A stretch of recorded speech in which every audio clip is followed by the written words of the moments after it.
दोस्तों हम इस वीडियो के माध्यम से ब्रह्मपुत्र इंफ्रास्ट्रक्चर लिमिटेड कंपनी का स्टॉक के ऊपर details fundamental and technical analysis करने जा रहे हैं। मैंने आपको फंडामेंटल के हिसाब से फॉर्मूला पे कैलकुलेट करके बताने वाला हूं कि ये स्टॉक आगे आने वाले दिनों पे कितना ऊपर की तरफ जा सकता है।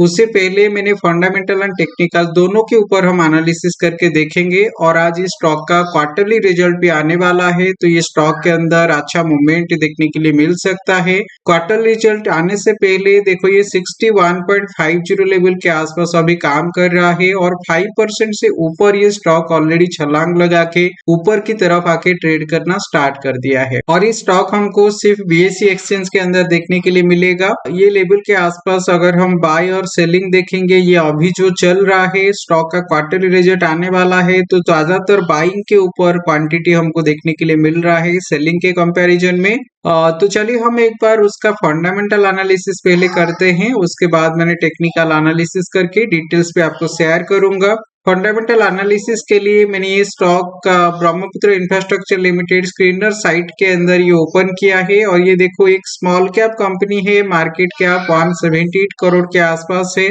तो जो कंपनी का मार्केट कैप 5000 करोड़ से नीचे रहता है वो बेसिकली स्मॉल कैप कंपनी होता है। और ये स्मॉल कैप कंपनी के हिसाब से देखो उसका 52 वीक्स हाई जो है 114 के आसपास हमको देखने के लिए मिल रहा है और इसी लेवल से नीचे की तरफ आया था। 52 वीक्स लो जो है 50 के आसपास है। तो देखो इसी लेवल से अभी धीरे धीरे इस पे पॉजिटिव डायरेक्शन पे मूवमेंट देखना स्टार्ट हो चुका है। अभी ये करंट प्राइस 61.50 लेवल के आसपास यहाँ पे दिखा रहा है। तो स्टॉक का देखो पेग रेशियो जो है, पी वैल्यू जो है, पी वैल्यू देखो काफी अट्रैक्टिव है और ये लेवल के आसपास पेग रेशियो देखेंगे, पेग रेशियो भी काफी अट्रैक्टिव है।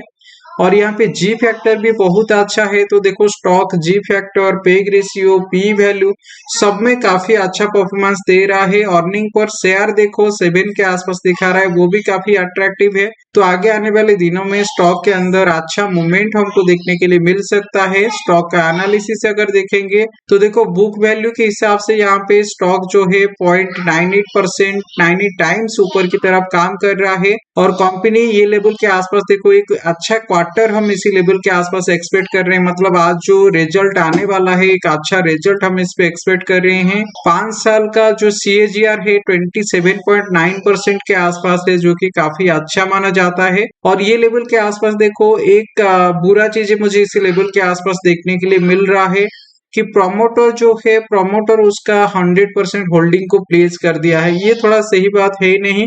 एक बार देखेंगे प्रोमोटर कितना होल्डिंग रखे हैं, कितना प्लेस किए हैं, उसके बारे में आपको शेयर करूंगा। ये लेवल के आसपास इसका जो कॉम्पिटिटर है, तो देखो ये कॉम्पिटिटर के हिसाब से रेल विकास निगम इसकी कॉम्पिटिटर है, आईआरकॉन इंफ्राटेल इसकी कॉम्पिटिटर है, GR इंफ्रा प्रोजेक्ट इसका कॉम्पिटिटर है। तो ये कॉम्पिटिटर के हिसाब से अगर हम उसका पेग वैल्यू को देखेंगे तो ये लेवल के आसपास देखो सबसे अट्रैक्टिव जो पेग वैल्यू है इसी स्टॉक का है, ब्रह्मपुत्र इंफ्रास्ट्रक्चर स्टॉक का।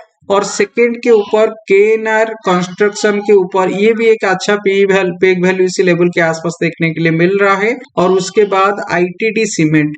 तो ये तीनों जो कॉम्पिटिटर है, ये तीनों कॉम्पिटिटर काफी अच्छा परफॉर्मेंस कर रहे हैं। तो ये लेवल के आसपास ये तीनों के अंदर अच्छा कंपटीशन देखने के लिए मिल रहा है। बाकी सबका जो पेग वैल्यू है वो उतना खास है नहीं। तो चलिए एक बार उसका क्वार्टरली रिजल्ट के बारे में जानते हैं। कंपनी जो क्वार्टरली रिजल्ट इसी लेवल के आसपास पब्लिश कर रहा है, क्वार्टरली रिजल्ट के हिसाब से देखो काफी अच्छा क्वार्टर इस पे हमको देखने के लिए मिल रहा है। ये 2022 के बाद 21-22 के बाद देखो कंटिन्यू ये जो क्वार्टरली रिजल्ट है धीरे धीरे ऊपर की तरफ हमको देखने के लिए मिल रहा है। और ये लेवल के आसपास अगर हम उसका प्रॉफिट एंड लॉस स्टेटमेंट को देखेंगे तो देखो कंपनी ये लेवल के आसपास जो नेट प्रॉफिट है, तो कंपनी का जो नेट प्रॉफिट इसी लेवल के आसपास आ रहा है। 2021 पे कंपनी का नेट प्रॉफिट देखो उतना सही नहीं था, लेकिन 2021 के बाद आप ये रिकॉर्ड को देखो ये कंटिन्यू ऊपर की तरफ जा रहा है। 7 आया, फिर 11 करोड़ आया, मतलब यहाँ पे लगभग 50% का ग्रोथ एक साल पे देखने के लिए मिला। फिर 17 आया, मतलब ये लेवल पे 50% का ग्रोथ देखने के लिए मिला। और हम अभी एक्सपेक्ट कर रहे हैं जो 2025 पे ये जो रिकॉर्ड आने वाला है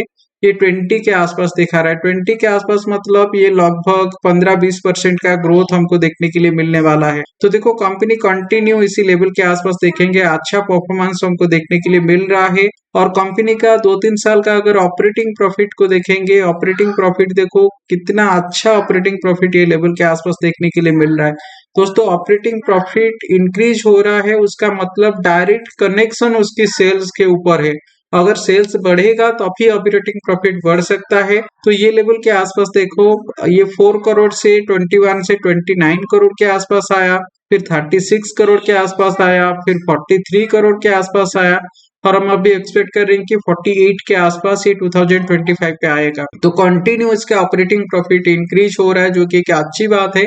स्टॉक और ज्यादा इस पे हमको ग्रोथ देखने के लिए मिलेगा। अगर हम उसका इन्वेस्टर को देखेंगे, इन्वेस्टर देखो प्रमोटर उस पे होल्ड रखे हैं, 74% के आसपास प्रमोटर इस पे होल्ड रखे हैं।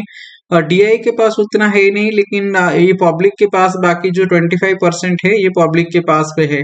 देखिए मैंने और एक साइट मार्केट में जो ओपन किया है, इस पे देखो बता रहा है कि जो प्रमोटर होल्डिंग है, प्रमोटर होल्डिंग 74% के आसपास है।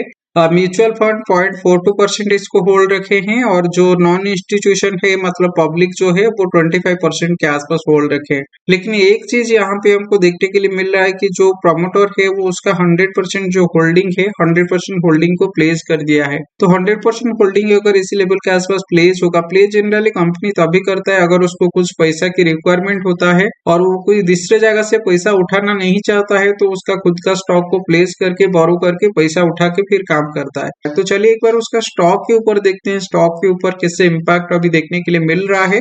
उसके बाद ये स्टॉक आगे आने वाले दिनों पे कितना ग्रोथ दिखा सकता है, फॉर्मूला के हिसाब से मैं कैलकुलेट करके आपको बताने वाला हूँ। तो ये देखो मैंने यहाँ पे उसका वीकली कैंडलस्टिक पैटर्न ओपन किया है। वीकली कैंडलस्टिक पैटर्न मतलब एक एक कैंडल एक एक हफ्ते के हिसाब से आपको देखने के लिए मिलेगा। कंटिन्यू देखो स्टॉक ऊपर लेवल से हमको ये सेलिंग प्रेशर देखने के लिए मिल रहा है, लोअर है, लोअर लो पैटर्न फॉर्म करके स्टॉक कंटिन्यू नीचे की तरफ आ रहा है। लेकिन इस पे देखो जो सपोर्ट लेवल है, ये जो ट्रिपल लाइन आपको देखने के लिए मिल रहा है, ये एक सेंट्रल पाइवट रेंज का लेवल है।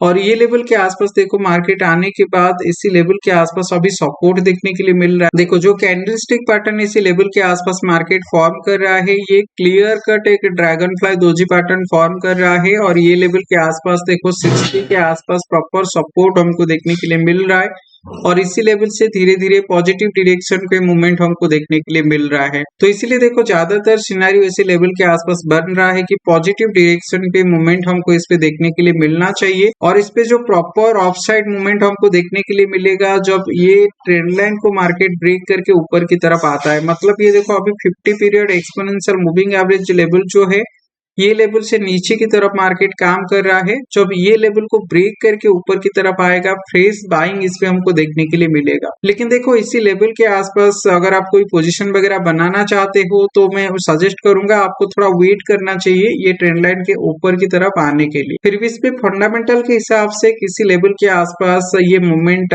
जाना चाहिए। मतलब स्टॉक के पोटेंशियल क्या है अभी रिजल्ट के हिसाब से, चलिए एक बार कैलकुलेट करके देख लेते हैं। फंडामेंटल के हिसाब से देखो स्टॉक अभी जो काम कर रहा है 61.5 के आसपास ये स्टॉक काम कर रहा है। तो 61.5 अगर हम उसका पेग वैल्यू को डिवाइड करते हैं तो ये फॉर्मूला के हिसाब से 198 के आसपास स्टॉक मूवमेंट हमको दिखा सकता है। लेकिन देखो ये 1 या 2 दिन के अंदर ये मूवमेंट हमको देखने के लिए नहीं मिलेगा।